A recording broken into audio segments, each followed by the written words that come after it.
Hello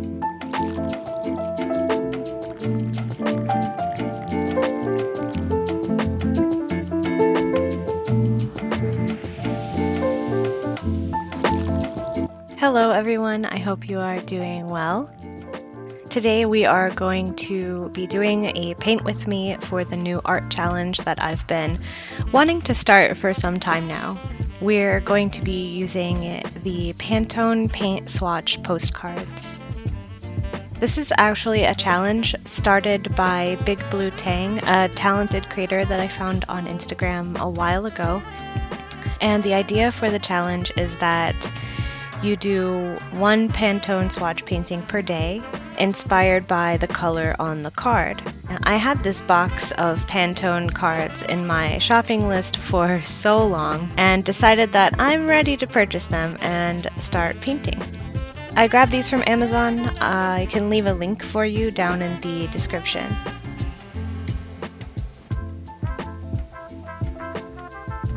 So I set up my space for painting. I grabbed some washi tape and a spray bottle, and I decided to try using gouache on this first Pantone swatch to see how that works out. I also grabbed a couple brushes, my palette and palette knives, and a water cup. I wanted to make these paintings go right off the edges of the postcard, so I'm only going to tape the bottom of the Pantone card where the color stops.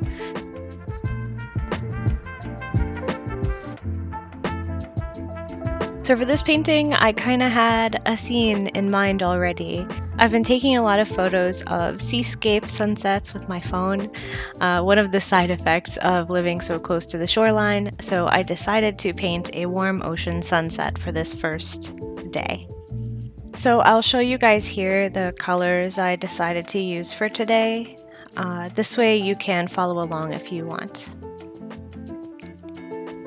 So I'm starting off with just a quick mark at my horizon line, so I know where I want the sky and water to meet.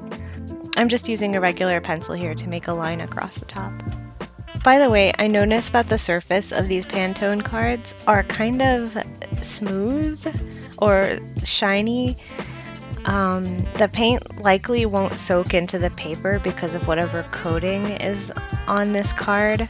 So considering I'm using gouache for this, I want to keep my paint mixture a little thicker so that it won't end up looking too streaky, because I don't think that it's going to soak into the paper.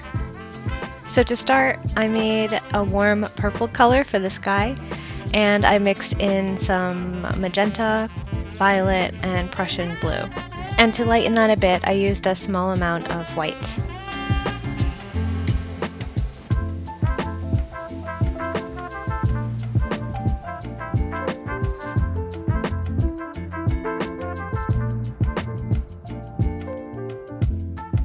I also mixed a peachy pink color for the bottom of the sky and blended it upward towards the purple clouds. A little tip for blending two colors together with gouache: I highly suggest trying to blend while the paint is still wet, and adding in a little bit of white tends to help that transition from one color to the other. Next, I marked in where I want my water reflections to go with some lemon yellow and white. I really love how the warm colors in the sky reflect off the water surface during a sunset. My husband and I try to visit the shoreline at dusk whenever we can, and I just love standing there, whether it's on the pier or on the beach, and watching all of the colors in the sky dance around on the water surface and all of the sparkles. It's just so pretty. So next I made a bright orange color by mixing some magenta and yellow together, and I kind of wanted this to be a transition color between the bright areas of the sun reflection and the darker areas where the waves are going to be, or where the wave shadows are. So I just kind of painted that color into the spots between the bright yellow areas.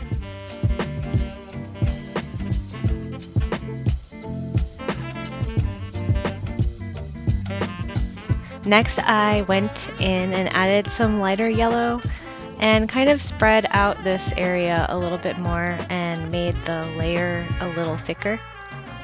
I also wanted to add some extra spots where I wanted there to be more sparkles. I took some of that warm pink color down to the waves as well. So I mixed more of that using some magenta and a tiny amount of yellow with a pretty decent amount of white gouache. I added in different sized brush strokes of that mixture throughout the water area, and I'm trying to leave some gaps in different shapes to show that the water is kind of moving around. And while that part was drying, I mixed a lighter orange, yellowish color to put in between the yellow and darker orange to help the colors transition a little smoother. And I don't know about you guys, but I often do this where I kind of hop around the painting, and part of that reason is because I'm trying to let like one area dry before I go in with another color. So instead of walking away from the painting altogether while the layer dries, I just try to like work on another area of the painting while that part dries.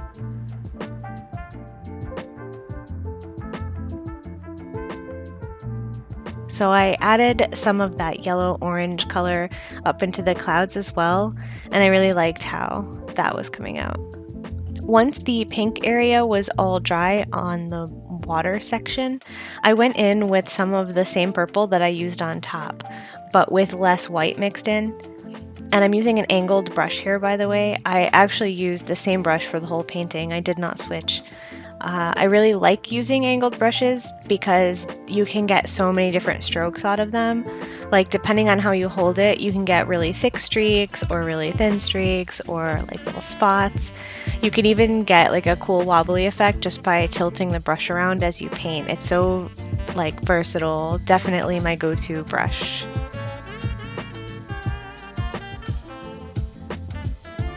So as I move around the ocean with the purple paint, I kind of leave some gaps and different sized shapes and lines to give the waves more variety.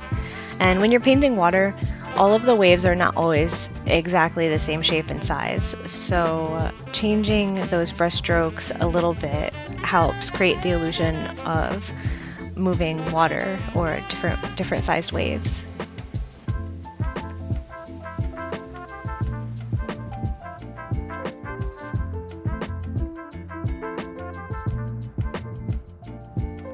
So I did an interesting technique here.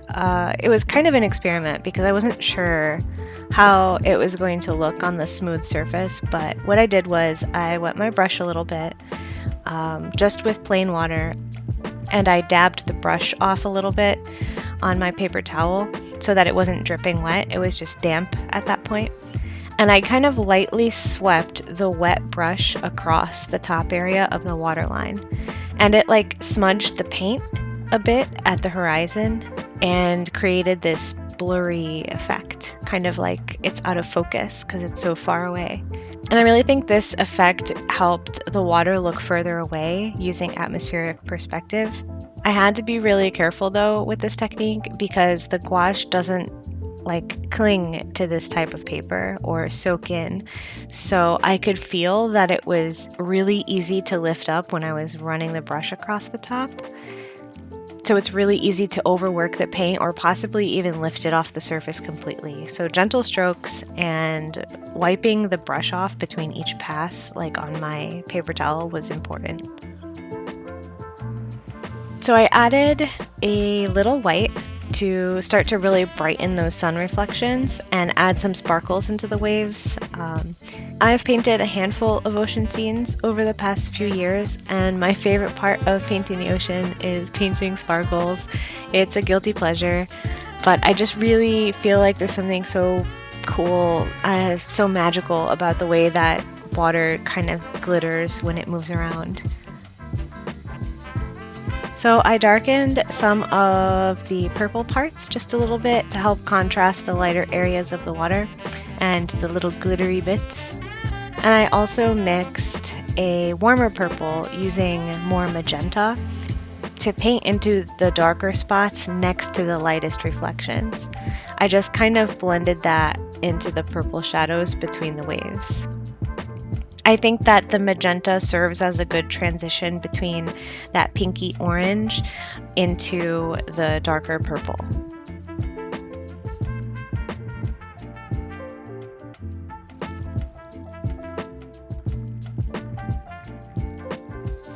Overall, I'm really happy with how the painting came out, and I think it was successful, but I definitely need to think through how I approach painting on these Pantone cards, because the surface is smooth or shiny, like I said. It's like a smooth coating or something.